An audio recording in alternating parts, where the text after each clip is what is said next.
नमस्कार, मी Sarjerao Salve, star India one मध्ये आपणा सर्वांचं हार्दिक स्वागत करत आहे। और इस्लामाबाद के अंदर भी क्या युद्ध खत्म हो गया?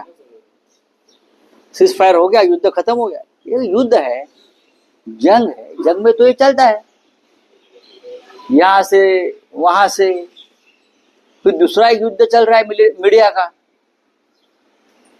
जब तक इंडियन आर्मी के ऑफिशियल ट्विटर अकाउंट या और जो अकाउंट से जानकारी नहीं मिलती, तब तक हम विश्वास नहीं रखेंगे किसी भी बात। मीडिया को, किसी भी कोई भी मीडिया को हमारे इंडियन आर्मी ने ये अथॉरिटी नहीं दी है। जिस प्रकार से दिखा रहे हैं, बोल रहे हैं ये एंकर्स, रिपोर्टर्स, थोड़ा संयम रखना चाहिए। युद्ध की स्थिति है, हमारे सब सीक्रेट्स बता रहे हैं, ये विमान उड़ गया, ये जहाज उड़ गया, विक्रांत में ये हो रहा है। हमने कभी ऐसा युद्ध देखा नहीं है, कभी नहीं देखा। 1971 में हम भी थे, हमने देखा है, रिपोर्टिंग देखा है। हम हमेशा वॉर रिपोर्टिंग पढ़ते भी आए, देखते भी आए। इस प्रकार से खतरनाक रिपोर्टिंग, जैसे यही जाके युद्ध कर रहे हैं, ऐसा चलता है क्या भाई? सरकार ने उनको कंट्रोल करना चाहिए। ये प्रोपेगेंडा जो हो रहा है सरकार का इस मामले में, उससे हमारा सेना का मनोबल गिरेगा। पूरा विश्व हम पर हंस रहा है, ऐसा नहीं होता है। जो रिटायर्ड आर्मी मैन है, हम उनसे बात करते बोलते ऐसा कैसा है, क्या चल रहा है।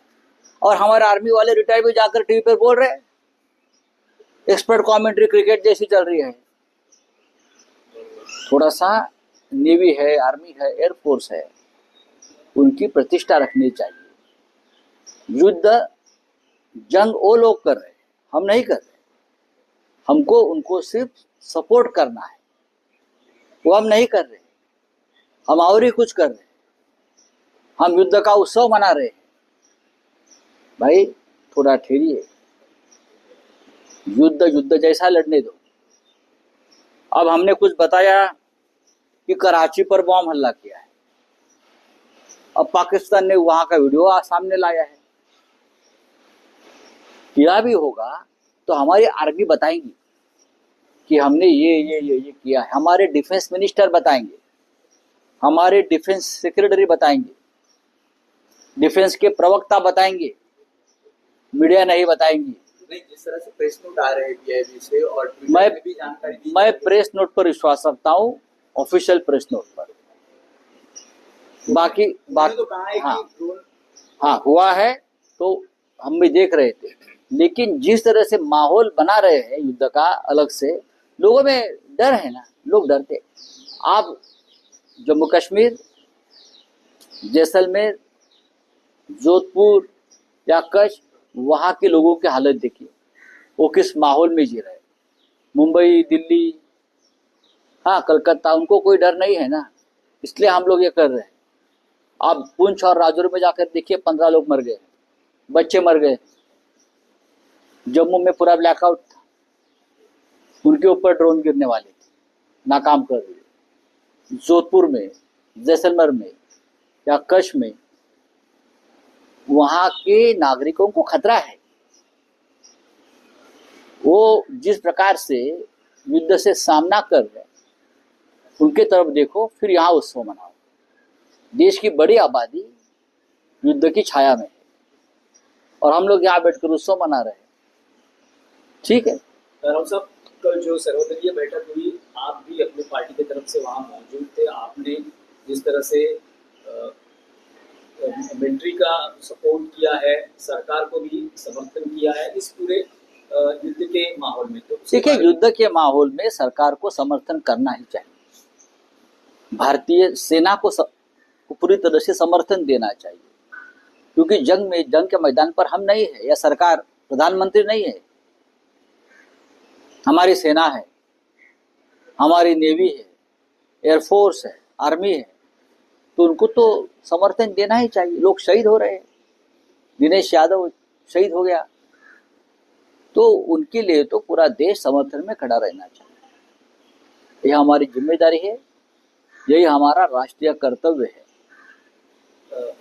हेच मराठी हवं आहे की काल रात्री ज्या प्रकारे पाकिस्तानचे ड्रोन जम्मू काश्मीरमध्ये आले, अनेक ठिकाणी हल्ला करण्याचा प्रयत्न केला, पण भारतीय सेनेनेही प्रत्युत्तर दिलेलं आहे. हे सगळे ड्रोन भारतीय सेना, उडवण्यात आले. बघा माझं एक स्पष्ट मत आहे, 1971 पेक्षा जे युद्ध आम्ही जे पाहिलंय त्यापेक्षा आताचा पाकिस्तान कमजोर आहे. आमच्या हल्ल्यापुढे पाकिस्तान उभंच राहू शकत नाही, एवढी आपली तयारी आहे आपल्या सैन्याची. आपलं सैन्य पूर्णपणे प्रोफेशनल आहे, चैनबाज नाही, अय्याश नाही. पाकिस्तानसारखं पाकिस्तानचं सैन्य हे चैनबाज, अय्याश आणि सत्तेला आपापलेलं आहे. त्याच्यामुळे अनेकदा पाकिस्तानमध्ये लष्कर क्रांती करताना सत्ता ताब्यात घेतं. भारतामध्ये आपलं लष्कर फक्त युद्धासाठी तयार असतं, राष्ट्राच्या रक्षणासाठी तयार असतं. म्हणून मला पूर्ण खात्री आहे, आम्हाला पूर्ण खात्री आहे की भारतीय सैन्य देशाचं रक्षण करण्यास आणि शत्रूला खडे चारण्यास समर्थ आहे. गेल्या 72 तासामध्ये पाकिस्तानचे सगळे प्रयत्न आमच्यावरील हल्ल्याचे त्याने हाणून पाडलेले. एक लक्षात घेतलं पाहिजे की भारतीय सैन्यातर्फे जी अधिकृत माहिती येते त्याच्यावर विश्वास ठेवला पाहिजे. युद्धाच्या वेळेला खोट्या बातम्या आणि अफवा पसरवणं बंद व्हायला पाहिजे.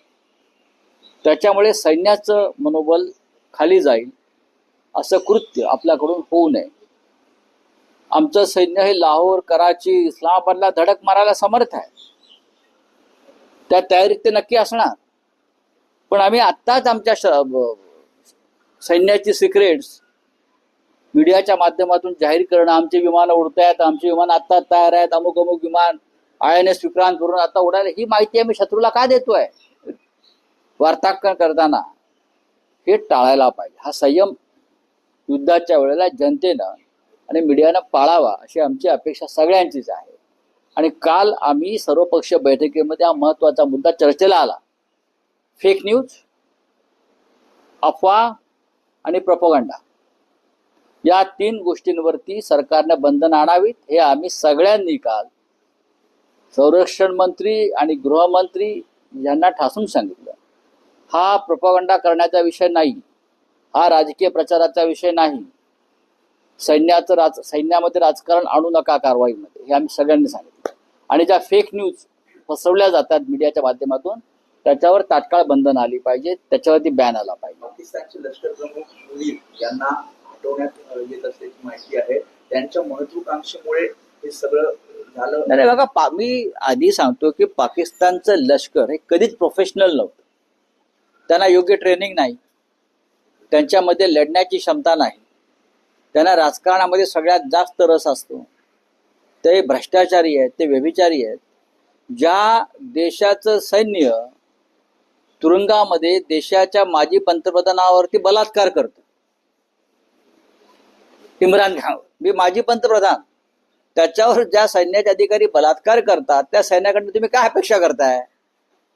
हे त्यांचे कॅरेक्टर आहे त्या सैन्याचं. अय्याशी, व्यभिचारी, चैनबाजी, भ्रष्टाचार, ते आमच्याशी लढू शकत नाही. त्यावेळेस आमच्या सैन्याकडे नीतिमत्ता, संयम आणि शौर्य या 3 गोष्टी आहेत. राऊतसाहेब, आंतरराष्ट्रीय स्तरावरही पाकिस्तानला एकटं पाडलं गेल्याची ही स्थिती आहे.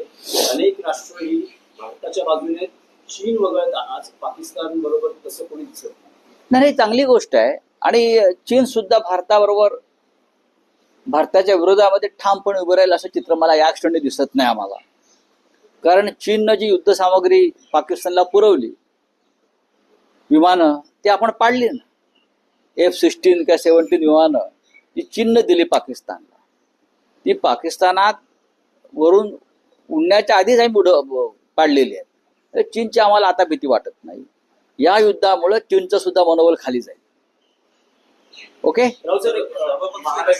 महाराष्ट्रातला विषय आहे. सर्वपक्षीय बैठकीमध्ये 100 दहशतवादी मारले गेले अशी काही माहिती संरक्षण मंत्र्यांनी दिली का? किंवा त्यांनी काय सांगितलं? नक्कीच.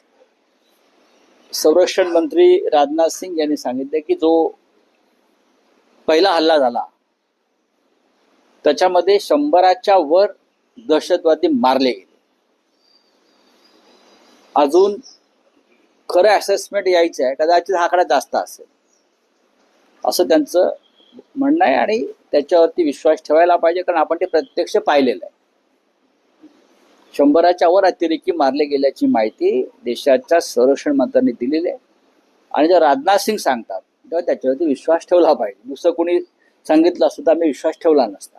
त्यामुळे महाराष्ट्रातला विषय आहे. शरद पवार यांनी काल ऑफ रेकॉर्ड गप्पांमध्ये असं म्हटलंय की भविष्यात 2 राष्ट्रवादी काँग्रेस एकत्र आल्या तर आश्चर्य वाटायला नको. सध्या मी कुठल्याही निर्णय प्रक्रियेत नसतो. हा जो निर्णय आहे तो मी माझ्या पक्षाच्या युवा पिढीवर नव्या पिढीने विचार केला पाहिजे, पुढाकार घ्यावा असं एकत्र यायचं निर्णय सुप्रिया सुळेंनी घ्यावा असं त्यांचं म्हणणं होतं. सुप्रिया सुळे काल माझ्याबरोबर होत्या दिल्लीत आणि आम्ही या विषयावर चर्चा केली थोडी.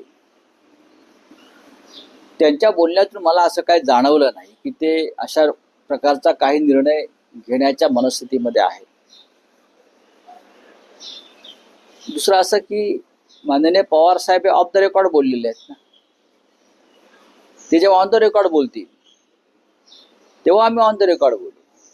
ऑफ द रेकॉर्ड आमच्याकडे खूप माहिती आहे आणि ते माझ्याकडेच असायला पाहिजे हे तुम्हाला माहिती आहे. पण जेव्हा ते प्रत्यक्ष त्या दिशेनं, आता युद्ध सुरू आहे, युद्ध काळामध्ये अशा चर्चा फार रंगवू नयेत, कारण ही लहान युद्ध आहेत आपल्या घरातली, महाविकास आघाडीतली. त्याच्यावरती आता मी चर्चा करणार नाही, कोणी करणार नाही. युद्धाचा निचरा झाला की आम्ही यात युद्धाकडे वळू. नाही, पण राऊसाहेब तुम्ही म्हणाल की ते ऑफ रेकॉर्ड म्हणाले, त्यामुळे आम्ही त्यावर फार हे करत नाही. पण ऑन रेकॉर्ड त्यांचं असंही एक स्टेटमेंट होतं की त्यांच्या पक्षात 2 मतप्रवाह आहेत, त्यातला एक गट असं म्हणतोय की आपण अजित पवारांबरोबर जाऊ. हे सर्वच पक्षात होत असतं. आता आमच्या पक्षामध्ये सुद्धा एक गट असा होता त्यावेळेला की ते वारंवार म्हणत होते की आमच्यावरती ईडीच्या धाडी पडतील, आम्हाला अटक केली जाईल, आपण भाजप बरोबर जावं.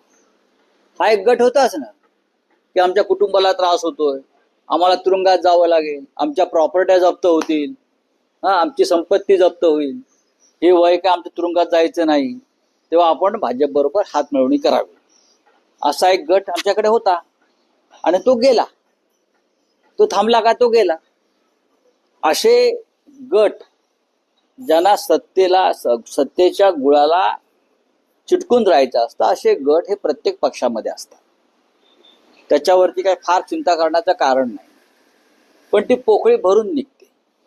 आज जरी युद्धाचा माहोल असला तरी या देशामधला विरोधी पक्ष मजबूतीनं उभा आहे आणि ती पोकळी भरून काढण्याचं काम महाराष्ट्रामध्ये महाविकास आघाडी आणि देशात इंडिया आघाडी करते. राहुल गांधी करतायत. ज्या कोणाला जायचं असतं ते जात असतात. त्यांच्यामुळे काय प्रक्रिया किंवा प्रोसेस थांबत नाही. शरद पवार साहेबांचं संपूर्ण आयुष्य हे जसं सत्तेत गेलंय तसं विरोधी पक्षात सुद्धा गेलंय. लोकशाहीमध्ये विरोधी पक्षाला काय स्थान आहे, काय ताकद आहे हे त्यांना माहिती आहे. गेले 10 वर्ष शरद पवार विरोधी पक्षामध्ये आहे, तरी त्यांचा जो मान सन्मान इथे आहे तो महत्वाचा आहे. माननीय उद्धव ठाकरे सत्तेत कमी राहिले आणि विरोधी पक्षात जास्त राहिले, तरी आमचं राजकारण सुरू आहे.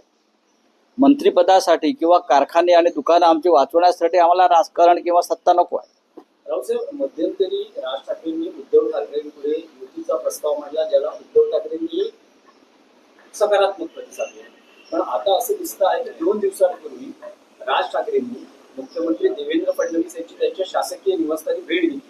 भेटीचं कारण समजू शकलं नसलं तरी एका बाजूला ते तुमच्याकडे युतीचा प्रस्ताव ठेवतात तर दुसऱ्या बाजूला ते फडणवीसांशी चर्चा करताना आपल्याला पाहायला मिळतं.